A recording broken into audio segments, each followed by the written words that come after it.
అండి ఎలా హలో ఉన్నారు? బాగున్నారా? బాగున్నా. హౌస్‌లో లైక్ ఎలా అంటే బిగ్ బాస్‌కెళ్ళేటప్పుడు ముందు రోజు నేను ఇంటర్వ్యూ చేయడం జరిగింది నైనికని. ఆ! లైక్ నాకు అసలు నైనిక బిగ్ బాస్ వెళ్తుందని కూడా తెలీదు నాకు. జస్ట్ నేను ఇంటర్వ్యూ చేసేసాను. ఇంటర్వ్యూ అయిపోయిన తర్వాత నాకు చెప్పింది టాపిక్. రివీల్ చేయకుండానే reveal terms and yeah! Conditions ఉన్నాయి నాకు కదా! చెప్పలేదు. అంతగా. ఓకే. అవునా! Yeah! Great. All the best అని చెప్పేసి అవన్నీ జరిగాం. లైక్ నైనికని మీ లోపలికి దగ్గరికి అక్కడ ఇంటర్వ్యూ అక్కడి నుంచి కలిసి స్టార్ మా కలిసి ఆఫీస్ నుంచి మీ మా దగ్గర దగ్గరికి డైరెక్ట్ గా వచ్చాయి. వచ్చింది. డైరెక్ట్‌గా మా నేను దగ్గరికి. ఏదో స్ట్రిక్ట్లీ చెప్పా అక్కడ అస్సలు పుసుకుమని ఆ! చెప్పేవద్దు.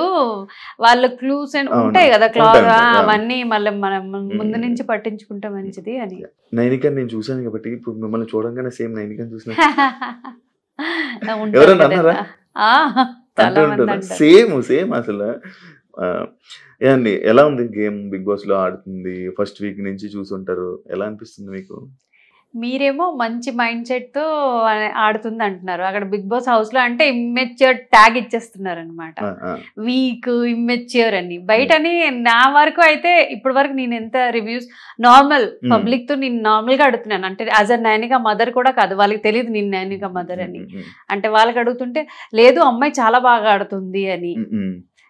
ఆ హౌస్ మేట్స్ ఏమో ఇమ్మెచ్యూర్ అనడం కొంచెం నాకు అంటే బాధేస్తుంది. బాధ అనిపిస్తుంది. కాదు ఇప్పుడు మీరు ఒక యాస్ ఎ మదర్‌గా మన పిల్లల్ని ఎవరైనా వేలు పెట్టి చూపించడం గాని, లేకపోతే ఏదైనా మాట్లాడడం గాని, ఎవరైనా ఏదైనా అంటే మన పిల్లలు ఏడుస్తుంటే మనకొక బాధ బాధ అనేది అనిపిస్తది. అనిపిస్తుంటది. ఈ హౌస్‌లో ఇక్కడ అంతమంది ఓ 10 మంది దాకా 5 మంది అలా నైనికని ఏమైనా అంటుంటే మీకేమనిపిస్తుందండి? చాలా బాధ అనిపిస్తుంటది అనమాట. లైక్ యష్మి చాలా వీకు ఉండి ఆ! రావడం లేదు. సోనియా. సోనియా, సోనియా అయితే పదే పదే వీక్ ట్యాగ్ ఇచ్చేసుకొని ఎళ్ళిపోయింది ఆ అమ్మాయి. హ్మ్. ఇంకా ఇప్పుడు బజ్‌లో కూడాని వీక్ అని చెప్తుందనమాట. హ్మ్. సో, ఐ డోంట్ నో అంటే ఎలా ఆడితే అంటే ఐదుగురు మాట్లాడుతుంటే యెస్ ఇది మీరు మాట్లాడింది రైటు అని అగ్రీ చేసినోళ్ళు వీకా? హ్మ్. స్ట్రాంగా? నాకే అర్థం అవ్వడం హ్మ్. లేదనమాట. ఇప్పుడు మీకేమైనా అనిపించిందా? తన గేమ్‌లోనే అరే! తిను ఇలా చేయకుండా ఉండి ఇలా గేమ్ ఆడితే బాగుండని అనిపించిందా? మీకుందా? ఏదైనా సిట్యుయేషన్ వచ్చిందా? హా! ఇప్పుడు సీత క్లాన్‌కి వెళ్ళింది. హ్మ్. నిఖిల్‌కి సపోర్ట్ చేస్తుంది. హ్మ్. అంటే ఒకవేళ నువ్వు నిఖిల్‌కి అంత ఓన్‌గా బ్రదర్‌గా భావిస్తుంటే అక్కడే ఉండిపోవాల్సింది కదా! హ్మ్.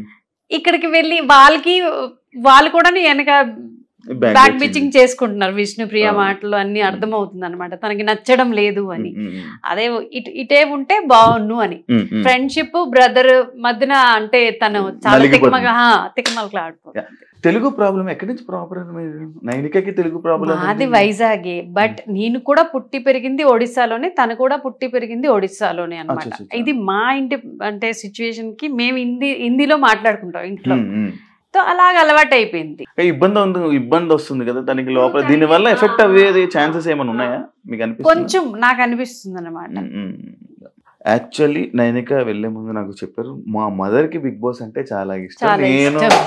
నేను బిగ్ బాస్‌కి వెళ్తున్నానంటే one of the main reason మా మమ్మీ. మదర్ అని చెప్పడం జరిగింది. మీకు బిగ్ బాస్ అంటే ఎందుకు అంత ఇష్టం? అసలు ఎందుకు బిగ్ బాస్ అంటే అంత ఇష్టం? మీ పాపని ఎందుకు అక్కడ చూడాలని ఉన్నది? అంటే ఫేమ్ గేమ్ కదా! ఫేమ్. ఎంతైనని అల్టిమేట్‌లీ తను అంటే స్క్రీన్‌లో ఉండాలా, నేను చూడాలా. అది నాకెప్పుడూ అనమాట. ఏ ప్లాట్‌ఫార్మ్‌లో ఉన్నా తను చెప్తుంటదనమాట. హ్మ్. నాకు అదో ఆనందం అనమాట. తనకి తనకి స్క్రీన్‌లో చూడడము. ఆ! ప్లస్ ఫేమ్ కూడా వస్తది. తనకి ఇప్పుడు 'ఢీ' ఆల్రెడీ ఫేమ్ ఉంది చేసాక కదా! ఇంత ఫేమ్ ఇంకా ఫేమ్ 'దిల్ మాంగే మోర్' కదా! ఆ! ఇంకా ఎక్కువ అలా ఫేమ్ అనమాట. కోసం. యెస్. ఫేమ్, కెరియర్ ఆపర్చునిటీస్ వస్తాయని. ఆపర్చునిటీస్ వస్తాయి. బ్రాండ్‌గా హ్మ్. అంటే వెరిఫై అయిపోతది హ్మ్. అకౌంటు. వస్తది అంటే ఆ! ఒక బ్రాండ్ నేమ్‌గా తను చేంజ్ అవ్వచ్చు. హ్మ్. అల్టిమేట్‌లీ కెరియర్ ఇంపార్టెంట్ కదా! తను